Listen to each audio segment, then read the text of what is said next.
pour, or was it a puddle pour? Puddle pour and a tilt. All right, and yeah, I was gonna change this because it looks a little kind of yellow and cracking there and paint it all white, but you know what? It's part of the paint. I'm gonna leave it alone. Just leave it alone. Just came on because I want to show you guys the finish of these. Look at the back of this one. Isn't it gorgeous how it looks? I don't know if the back looks better than the front. This is for my sisters. And, yeah.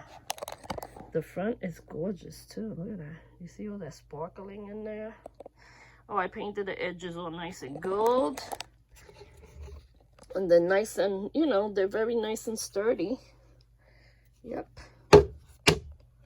And that one, nice and pink with the purple amethyst geode. This is the back. I mean, I get this chips, and this is the front. Look at the front. How pretty is that?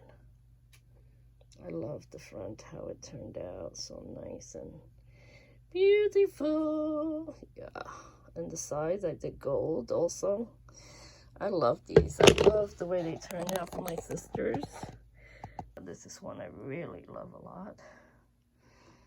I like the way every part of this one turned out. So gorgeous. So I will be doing that next, maybe Wednesday or by Friday or Saturday. So we'll see. Anyway, have a great day.